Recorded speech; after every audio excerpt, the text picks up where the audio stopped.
കുറച്ചു കാലമായിട്ട് പടമൊന്നും ഇല്ലാത്തോട്ട് ഇപ്പൊ വിളക്കൊട്ടാക്കല ജോലി. രണ്ടാമത്തെ മകനോട് എന്താണ് പറയാനുള്ളത്? അയ്യോ, എൻ്റെ പൊന്നു മോനാണ് അവൻ. അമ്മയ്ക്ക് സങ്കടം വന്നാൽ ഒപ്പം സങ്കടം വരുന്ന ഭയങ്കര തൻ്റെടിയാണെന്ന് നിങ്ങളൊക്കെ ധരിക്കുന്ന ആള്. പക്ഷേ പാവമാണ് അവൻ, ലോലഹൃദയനാണ്, അമ്മയുടെ ചക്കരക്കുട്ടനാണ്. എനിക്ക് ഒന്നേ പറയാനുള്ള മോനെ, ഇങ്ങനെ തന്നെ സത്യസന്ധമായിട്ട് കഷ്ടപ്പെടാനും സത്യം മാത്രം തുറന്നു പറഞ്ഞ് അച്ഛൻ പറഞ്ഞിരിക്കുന്ന പോലെ ഇതുപോലെ മുന്നോട്ട് പോവുക. നമുക്ക് ജനങ്ങൾ കൂടെ ഉണ്ടാവും, ഈശ്വരൻ കൂടെ ഉണ്ടാവും. കൈയടി കൊടുക്കാം, വലിയൊരു കൈയടി. സൂപ്പർ. ഇനി അടുത്ത പിക്ചർ ആരുടെയാന്ന് നമുക്ക് നോക്കാം.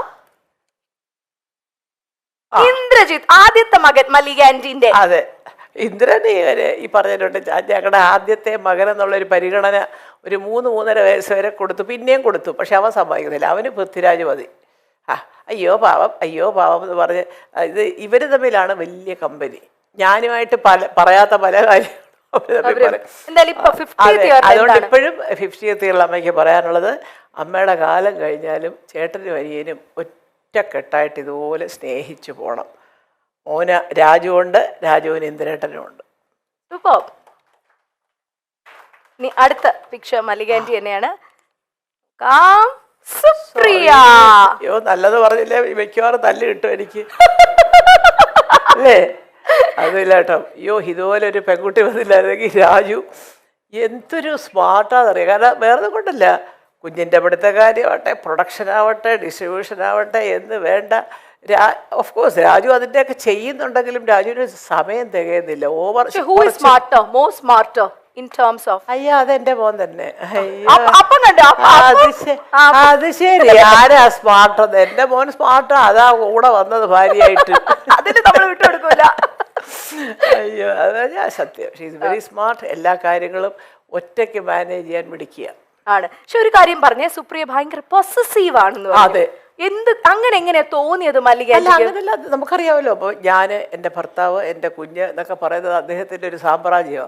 അവിടെ കടന്നു കയറി ആക്രമിക്കാനൊന്നും ആരെയും സമ്മതിക്കുന്നില്ല. അത് എൻ്റെ സ്വഭാവമാണ്. എന്താ അമ്മയ്ക്ക് ഞങ്ങളുടെ കൂടെ വന്നത്? വേണ്ട, എനിക്കിതാ ഇഷ്ടം. എല്ലാ 2 മക്കളും കൂടെ വിളിക്കും, വാമ്മേ വാമ്മേ വാമ്മേ. ഞാൻ പറയടാ, രാവിലെയൊക്കെ രാത്രിയിലൊക്കെ നിങ്ങൾ ബർഗറും കുന്തവും കുടച്ചക്കറൊക്കെ വാങ്ങിച്ച് തിന്നുമ്പോൾ 2 ദോശ ഇട്ട് തരുമോ? അത് ഞാൻ ചോദിക്കാൻ നിൽക്കണ്ടേ? വേണ്ട, ഞാൻ എൻ്റെ ജോലിക്കാരും ഒക്കെ ആയിട്ട് എല്ലാവരും എനിക്കുണ്ട് അതിൻ്റെ സെറ്റപ്പുകളൊക്കെ. അതാണ് സന്തോഷം. നിങ്ങൾക്ക് എപ്പോൾ അമ്മ ഉണ്ടാക്കുന്ന ആഹാരമാണ്, അപ്പോൾ ഇങ്ങോട്ട് പോര്. ഒരിക്കലും ചെന്ന് നിൽക്കില്ലേ മല്ലിക ആന്റി അവരുടെ അടുത്ത്? ഇതുവരെ പോയി അങ്ങനെ നിന്നിട്ടില്ല. പക്ഷെ കാലത്തോട്ട് വൈകിട്ട് വരെ ഇരിക്കും, സിനിമയൊക്കെ കാണും. തിരിച്ചു രാത്രി നേരം വെളുത്ത് എഴുന്നേൽക്കുമ്പോൾ നമുക്ക് നമ്മുടെ വീട് തന്നെ സ്വർഗ്ഗം. അടിപൊളി അടിപൊളി. അപ്പൊ നെക്സ്റ്റ് പിക്ചർ നമുക്ക് നോക്കാം. 3 പേരായിട്ടുണ്ട്. പൂർണിമ. അയ്യോ, പൂർണിമ ഈ ക്ഷീണിക്കുന്ന മുഴുവനും ഈ ജോലിയാണ് കേട്ടോ. കുറെ നേരം അറിയാമല്ലോ, ഒരു പൊട്ടിക്കൊണ്ട് അതിന്റെ പുറകെ. പിന്നെ മക്കൾ 2 പേരും നന്നായിട്ട് പഠിക്കും. എപ്പോഴും അവർ നന്നായിട്ട് പഠിച്ചുകൊണ്ട് അത് മുഴുവനും പൂർണിമയുടെ തലയില്ല. കാരണം ഇന്ദ്രൻ വീട്ടിലേ ഇല്ല. പിന്നെ എങ്ങനെയാണ് കുഞ്ഞുങ്ങളെ നോക്കുന്നത്? അതുകൊണ്ട് എപ്പോഴും ഞാൻ പറയുന്നൊരു പോയിന്റ് ഇതാണ്, 2 പേർക്കും അനുയോജ്യരായ 2 പെൺകുട്ടികളെ കിട്ടിയതാണ് അവരുടെ വിജയത്തിൻ്റെ ഒരു ജീവിത വിജയത്തിലെ എന്ത് പറയും? മക്കളെ, അമ്മയ്ക്ക് 50 വർഷം എന്ന് പറയുമ്പോൾ ഇപ്പം മൊത്തത്തിൽ എത്ര വയസ്സായെന്ന് അറിയാമല്ലോ അല്ലേ? അപ്പം അതുകൊണ്ട് ഇതുപോലൊക്കെ സ്നേഹത്തോടും ഇതെല്ലൊക്കെ ജീവിച്ചു പോവുക. അപ്പോഴേ ജനം പറയുള്ളൂ അമ്മയുടെ സ്വപ്നങ്ങൾ സഫലമായി. ഓക്കെ, എന്നാൽ ഒരു ചെറിയൊരു ചോദ്യം, വേറൊന്നുമല്ല, നമ്മുടെ ഓഡിയൻസിന്റെ ഇടയിൽ നിന്ന് വന്നതാണ്. ചെറുതായിട്ടെങ്കിലും ഒരു അമ്മായിയമ്മ മരുമകൾ പോരുണ്ടെങ്കിൽ ആ പോരെടുക്കുന്ന ആരെടുത്തായിരിക്കും? സുപ്രിയ.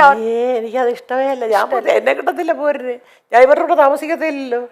പിന്നെ പോരെടുക്കാൻ ഇതെങ്ങനെ പോരെടുക്കുന്നത്? ഞാൻ ഞാൻ വേറെ അത് പറയാൻ മക്കൾക്ക് വലിയ പരാതിയാണ് കൂടെ ചിന്തിക്കാതെ. അതല്ല, അതുകൊണ്ടാണ് ഈ സ്നേഹം. നമ്മൾ കൂടെ കിടന്ന് വരവേ തീർന്ന കാര്യം അതോടുകൂടി തീർന്നു. അല്ല, എന്നാൽ ഒരു ഇച്ചിരി മല്ലിക ആന്റിക്ക് ഇവളെ ഒന്ന് സൂക്ഷിക്കുന്നതാണ് നല്ലതെന്ന് തോന്നിയത് ഇവരിൽ ആരെയാണ്? അങ്ങനെ അതങ്ങനെ ചിന്തിച്ചിട്ടില്ല. ഇനി ചിന്തിച്ച് നോക്കാം അടുത്ത ഇന്റർവ്യൂവിൽ വരുമ്പോൾ. ഇതുവരെ അവരെ കൊണ്ട് എനിക്ക് യാതൊരു ഇതുമില്ല. ഞാനിവിടെ വന്നതെന്ന് പറഞ്ഞാൽ ഉടനെ അവരെയൊക്കെ വിളിക്കുകയും ഭക്ഷണം വരെ ഉണ്ടാക്കി കൊടുക്കുക. അമ്മയ്ക്ക് ഇവിടെ കുറച്ച് ചിക്കൻ ഉണ്ടാക്കി അതിപ്പോൾ അങ്ങോട്ട് ഇതൊക്കെ അറിയാം. ഞാൻ അവിടെ പോയി കഴിക്കുകയില്ല, അത് 2 പേർക്കും അറിയാം. പിന്നെ എന്തെങ്കിലും വിശേഷം പിറന്നാൾ അങ്ങനെയൊക്കെ ഉണ്ടെങ്കിൽ ഞാൻ രാവിലെ ചെല്ലും. അതാണ് വളരെ ഹാപ്പി ആയിട്ട് ഇങ്ങനെ. അതുകൊണ്ടാണ് ഈ ഹാപ്പി ആയിട്ട് പോകുന്നത് മോളെ. സത്യം പറയാൻ പറ്റേതറിയോ, ചില അമ്മമാർക്കുണ്ടല്ലോ അവിടെ ചെന്നിരിക്കുമ്പോഴത്തേക്ക് ചിലപ്പോൾ ഒരു പക്ഷേ നമ്മുടെ മോനോട് കുറച്ച് കൂടുതലാണ്, ഞാനിവിടെ ഇരുന്നിട്ട് അവൾക്ക് മൈൻഡില്ല, എൻ്റെ മോനെ വിളിച്ചോട്ട് അങ്ങ് പോയി എന്നൊക്കെ ചിന്തിക്കുന്നവരോട്ട്. അല്ലല്ല, അമ്മമാർക്കൊരു ആൺമക്കളോട് ഒരു ഒരു പ്രത്യേക ഒരു ഇഷ്ടം? അല്ല, അത് പലർക്കും ഉണ്ട്. പൊസസീവ്നെസ് കൂടുതലാ അമ്മമാർക്ക് ആൺപിള്ളേരോട്. പക്ഷെ ഞാൻ പറയുന്നത് നമ്മൾ ചിന്തിക്കേണ്ടതേ, നമ്മളാണ് ആ സ്ഥാനത്തെങ്കിലും നമുക്കൊരു ജീവിതം വേണ്ടേ. ഞാൻ, എൻ്റെ ഭർത്താവ്, എൻ്റെ കുഞ്ഞ്, അതിനകത്ത് ഒരുപാട്. പക്ഷെ തെറ്റ് കണ്ടാൽ പറയണം, അത് കാണിച്ചത് ശരിയായില്ല എൻ്റെ മോനെ എന്ന് പറയാം. അത് ഇഷ്ടപ്പെട്ടാലും ഇഷ്ടപ്പെട്ടില്ലെങ്കിലും പറയാം. ചുമ്മാ എന്തിനാ? അതാണ് മോളെ വിളിച്ചോണ്ടൊരു സിനിമയ്ക്ക് പോയാൽ എന്നാലും അവൻ എന്നെ വിളിച്ചില്ലല്ലോ എന്ന് പറയുന്ന അമ്മമാരെ ഞാൻ കണ്ടിട്ടുണ്ട്. ഇവർക്ക് പോയി ഒരു സിനിമ കണ്ടൂടെ? അവരുടെ കീഴിൽ തന്നെ രണ്ടുപേരുടെ നടക്കിരുന്നേ കാണാവോ? അല്ല, അതൊക്കെ ശരിയല്ല. അത് അങ്ങനൊന്നും അമ്മായിയമ്മമാരും വിചാരിക്കരുത്. പൂർണ്ണിമേശീനെ ഞങ്ങൾ വിളിച്ചപ്പോൾ ഞങ്ങളോട് പറഞ്ഞ മല്ലികാൻറ്റി ആണെങ്കിൽ ടേക്ക് കെയർ ചെയ്ത് നോക്കിക്കൊള്ളാം എന്നാ പറഞ്ഞത്. അപ്പൊ അത്രയും വിലവടാണ്. ഇനി അടുത്ത പിക്ചർ തുറക്കാൻ പോകുന്നു. 50th ഇയറിൽ എന്താണ് പറയാ? ഇതാണ് അച്ഛമ്മയുടെ ഒരു പൊന്നുമോൾ. അവള് എല്ലാം ഉപദേശിക്കും എൻ്റെ മോനെയും ഒക്കെ. സത്യം ഒന്നും അറിഞ്ഞോണ്ടതല്ല, പക്ഷെ പറയുന്നതൊക്കെ ഭയങ്കര സെൻസിബിളായിട്ട് പറയും. അവളൊരു ദിവസം എടുത്ത് ചോദിക്കുക, ക്രിസ്മസ് ഹോളിഡേയ്സ് ആണ് അച്ഛമ്മ, why can't you come and stay with us for 1 week? ഞാൻ അല്ല മോളെ, ഇത് 4 വീടിന് അപ്പുറത്തല്ലേ എൻ്റെ പൊന്നുമോള് താമസിക്കുന്നത്. മക്കൾ ഇഞ്ഞ് പോയൊരു സ്കൂൾ അടയ്ക്കുമ്പോൾ. അപ്പം ഞാൻ എന്നിട്ട് പറയടാ, ഇത്രയും കാലമായി, ഒരാഴ്ച അവധിയുണ്ട്, ഇഞ്ഞ് പോരമ്മേനെ നിങ്ങൾ വിളിച്ചിട്ടുണ്ടോ? കണ്ടോ? അവ പറഞ്ഞു, ആ ശരി, ഞങ്ങൾ വിളിച്ച അമ്മ വരുമോ? ഞാൻ എന്നാലും അത് അവൾ ആരും പറഞ്ഞു കൊടുക്കാതെ ഇപ്പം തന്നെ വന്നപ്പോഴത്തേക്ക് എന്തെങ്കിലും രാജു ചുമ്മാ. അപ്പം പണ്ട് ഇതുപോലെ രാജു കയറി വരുമ്പം ഇങ്ങനെ അമ്മ എന്നെ വഴക്ക് പറയും, ഡാഡാ എന്നെ വഴക്ക് പറയൂ എന്നൊക്കെ പറയുമ്പോൾ ഞാൻ ചുമ്മായെങ്കിലും രാജുവിനൊക്കെ എന്തിനാടാ കുഞ്ഞിനെ വഴക്ക്. അപ്പോൾ അവൻ ചുമ്മാതാവേ ഞാൻ ഒന്ന് പറഞ്ഞതെന്ന് പറയും. പിന്നെ അവൾ വരുമ്പോൾ എങ്ങനെ അറിയാം, കഥ കഴിഞ്ഞിട്ട് കയറുമ്പോഴേ ഡാഡാ എന്നെ വഴക്ക് പറഞ്ഞു ചുമ്മാതാ. അപ്പം അവിടെ ധാരണ ഒരടിയെങ്കിലും കൊടുക്കണമെങ്കിൽ അച്ഛമ്മയുടെ ഒരു സഹായം വേണം. എന്ത് പറയാ അലങ്കൃതയോട് എന്ത് പറയും? അലങ്കൃത അച്ഛമ്മയുടെ തക്കുടുവാണ്. I know that she is a very intelligent girl. Keep going മക്കളെ, മിടുമിടുക്കിയായിട്ട് വരും എൻ്റെ മോള്. അത് അച്ഛമ്മയ്ക്ക് അറിയാം. അപ്പൂപ്പൻ്റെ എഴുത്തും വായനയുണ്ട്, അച്ഛൻ്റെ മിടുക്കുണ്ട്, അമ്മയുടെ മിടുക്കുണ്ട്, എല്ലാം കൂടെ ഒരു കോമ്പിനേഷനാണ് അലങ്കൃത പൃഥ്വിരാജ്. അപ്പം അതുകൊണ്ട് എല്ലാ അനുഗ്രഹങ്ങളും അതേ ഉള്ളൂ പറയാൻ. കൂടുതൽ എന്താ പറയാനാ? 8 വയസ്സാവാൻ പോകുന്ന കുഞ്ഞിനോട്. ഇനി ഒരു പിക്ചറും കൂടെ ഉള്ളൂ, എന്താണെന്ന് നോക്കാം. 50ാം വർഷത്തില് എനിക്ക് തോന്നുന്നു ഏറ്റവും കൂടുതൽ മല്ലികാൻറ്റി ആ 50th ഇയറിൽ മിസ് ചെയ്തത് സുഖേട്ടനെയാണോ? തീർച്ചയായിട്ടും. എന്താ സംശയം മോളെ, കൊള്ളാം. എനിക്ക് ജീവിതം തന്ന, എനിക്കിതെല്ലാം തന്ന ഒരു ദൈവ അവതാരം പോലെയുള്ളൊരു മനുഷ്യനാണ് അദ്ദേഹം. അദ്ദേഹം ഇല്ലാതെയൊക്കെ ഇതിങ്ങനെ കൊണ്ടുപോകുന്നത് ഒരുപാട് കാര്യങ്ങൾ ഞാൻ സഹിക്കുന്നുണ്ട്, പക്ഷെ അത് പുറത്ത് പറയുന്നില്ലെന്ന് മാത്രം. എനിക്കിങ്ങനെ ഒരു ജീവിതം കിട്ടുമെന്ന് സ്വപ്നത്തിൽ പോലും ഞാൻ വിചാരിച്ചല്ല. അതും ആ ഒരു കഷ്ടപ്പാടുമില്ലാതെ ജീവിതം മുമ്പോട്ട് കൊണ്ടുപോകാനായിട്ട് എല്ലാം തയ്യാറാക്കി വെച്ചിട്ട് കറക്റ്റായിട്ട് പോയ ഒരാളാണ് അദ്ദേഹം. ഇദ്ദേഹം ഇല്ലെങ്കിൽ ഇവരാരും ഇല്ല, എല്ലാം ബിഗ് സീറോയാ. പിന്നെ എന്നാലും എന്തായാലും ഒരു കാര്യം ഇപ്പൊ സുഖേട്ടൻ ഇത് കാണുന്നുണ്ട്. മല്ലികാൻറ്റിയുടെ മല്ലികാൻറ്റി പറഞ്ഞു ഞാൻ കാണാറുണ്ട്, സംസാരിക്കാറുണ്ട് എന്നൊക്കെ പറഞ്ഞു. വീട്ടിലിരുന്ന് പറയാറുണ്ട് മക്കളോട്, എന്നെക്കാട്ടിൽ നല്ല ആർട്ടിസ്റ്റാണ് നിൻ്റെ അമ്മ എന്ന്.